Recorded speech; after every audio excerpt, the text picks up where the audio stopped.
For those of you who haven't heard, there was a terrorist attack that was planned in Kingston, Ontario, Canada, which has just now been foiled. This happened yesterday. Two individuals, one 20-year-old and another individual, has been charged with terror-related offenses. A 20-year-old man was released later on without charge. The story is still unclear, and I think that the media is also deliberately trying to cover up certain parts of the story so as to prevent Canadians en masse from coming to my point of view that we shouldn't allow any Islamic person from the Middle East here as a refugee. One, because Islamic people are not the victims in the Middle East. We usually get victims as refugees. But secondly, with the problems that are going on in the Islamic culture and community with all this radicalization, we can't just pick up everybody, thousands and thousands of Islamic people from this very volatile part of the world with this very strong, um, toxic, toxicity in their soul and in their brain and bring them here. It just can't happen. And then people will say, oh, well, there's a civil war going on in Syria, and Bashar al-Assad is attacking us, and Bashar al-Assad is coming after us. Let me tell you something. Bashar al-Assad is the president of Syria, and he's just trying to take back his country from ISIS. In fact, I would go so far as to say that anybody who tries to come to Canada and attacks Bashar al-Assad should automatically be prevented from setting one toe in Canada, because if they're what are they attacking him for? What are they have they done? Are they a part of ISIS or something? But let's talk about this terrorist attack, this foiled terrorist attack. The RCMP's National Security Team has arrested and charged an Ontario youth with a terrorism-related offense. The police force said Friday following an investigation in Kingston, Ontario. Police have laid two charges against the young person who is accused of knowingly facilitating a terrorist activity and counseling another person to deliver, place, discharge, or detonate an explosive or other legal device. Notice how the CBC doesn't want to mention the other person. I don't know, maybe the police haven't mentioned it, and if that's true, then I'll give them the benefit of the doubt. But I really have a feeling that there is some sort of cover-up going on. But let's continue.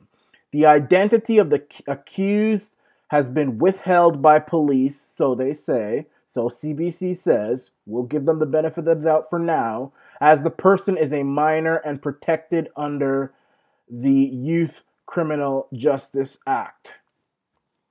I wonder if that's the only reason.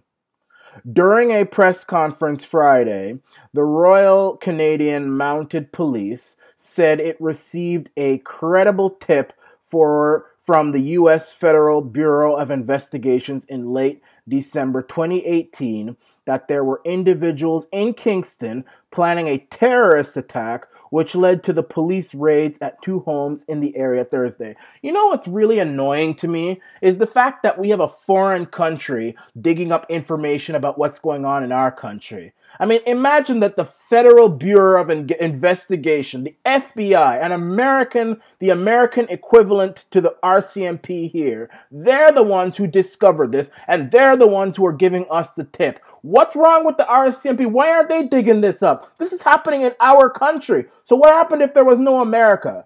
If there was no America, if there was no FBI, if there was none of that, Kingston would probably be terrorized by now. There'd probably be people run over on the street and some shootout in some Christmas market or whatever the fool was trying to do or trying to accomplish.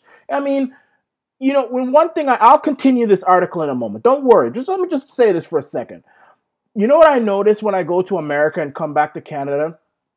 I notice that there's usually some dude who works for the U.S. Borders and Customs and Homeland Investigation. When you're trying to cross the bridge back into Canada, some border guy, you're not at the American border, you're trying to go to the Canadian border, he'll stop you, ask you to roll down his window, and he's going to ask you what your business is in Canada.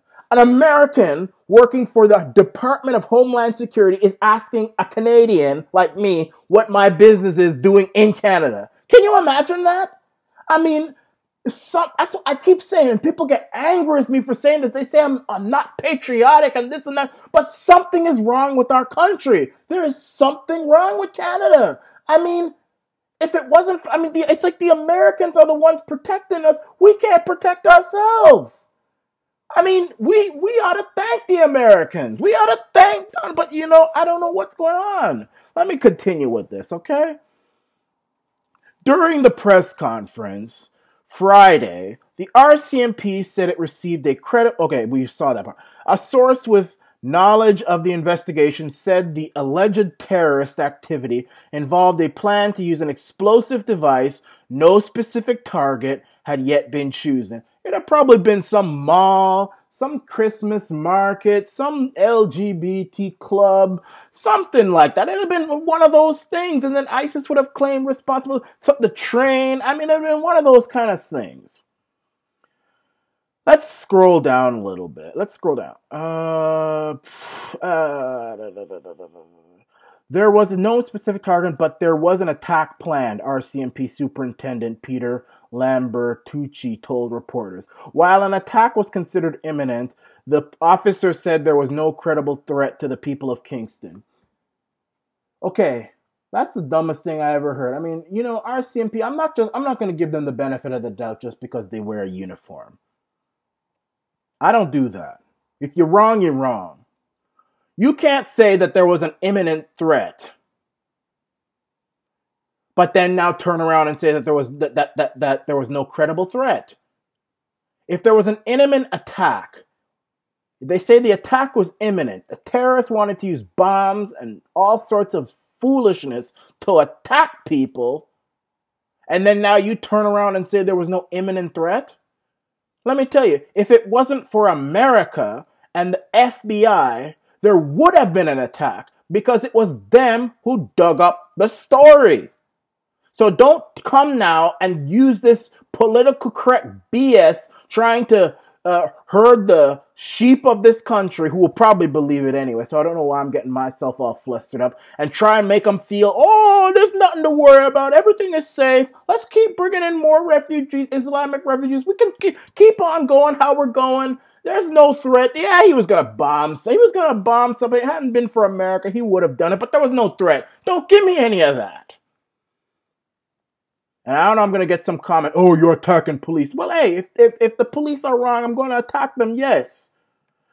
Oh, my gosh. Let's go down to the part where he says, a second individual, an adult male, CBC has identified as Hussam Eddin Al-Zahabi, who was arrested Thursday, but has not been charged. Al-Zahabi's father told CBC that the police now released his son.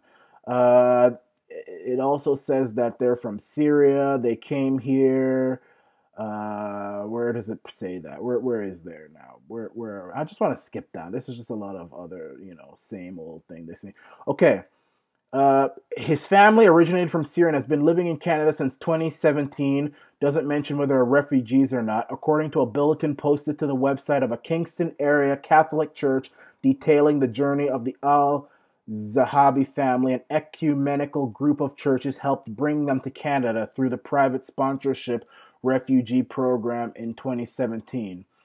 The church group is The church group established a series of committees, including a hospitality and orientation committee composed of parishioners, and raised more than $30,000 to help support the family's transition life to Canada. So again, a bunch of white folk in Canada are trying to bend over backwards, bring in a bunch of Islamic people here. I tell you, white folk sometimes are weak, man. You can get mad at me for saying it, but I'm sure it's a bunch of old white folk from this church bringing in all these refugees. We have to be kind to the refugee. We have to.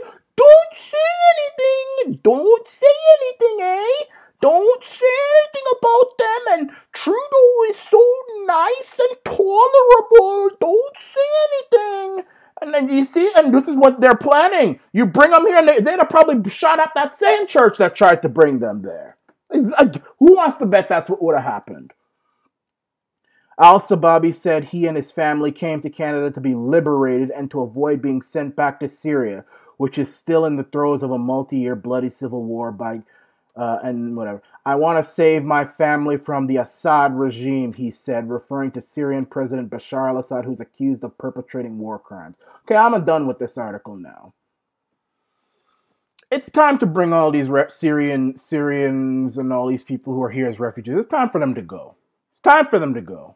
Bashar al-Assad says he wants them back. He says he wants them back. So if the Syrian president says he wants his own people back, we should abide by that and bring them back. He said he wants them back. Now let me tell you something about Bashar al-Assad, who's the president of Syria. And I mean it when I say this. I mean, I'm not saying I'm a fan or not a fan. Personally, though, I'll say that if my sympathies lie anywhere, it's with him. And I'll tell you why. And you can hate me for saying that. I don't really care. Just like my sympathies stood with Saddam Hussein and Gaddafi. Not because I particularly like them. I don't know them. I'm not from those places. But you know what? Bashar al-Assad, he's fighting a civil war. He's trying to take his country back from ISIS. That's what I know. And he's using any means necessary. If he wants to use gas, if he wants to use nerve gas, atomic bombs, I don't care. I mean, listen, if it was me, I would do whatever I had to do to make sure I got rid of those dogs, ISIS dogs. I would do everything I could. I'd use every type of gas known in the element chart to get rid of you. You people throw gays off of buildings. You people chop people's heads off. You people crucify. That's what ISIS does. You know, with all of the things that the media says about Bashar al-Assad, let me tell you, that's one of the only countries in the Middle East where you can be a Christian, and if you live in the right area, you're not going to be killed by the government. Maybe by some rogue person, some ISIS, maybe, but not by the government. Not by the government. If you're a Christian in Damascus and somewhere, you're fine. Women don't have to wear no headscarf, burqa. Bashar al-Assad's wife, you say pictures of her, she's not wearing anything. No face covering, nothing. She's free to do it, and they're Muslims. And I have no problem with them.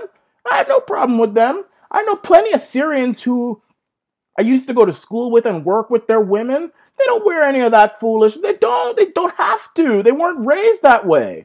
They're very free. In fact, in some ways, the Syrian way of life is better than here.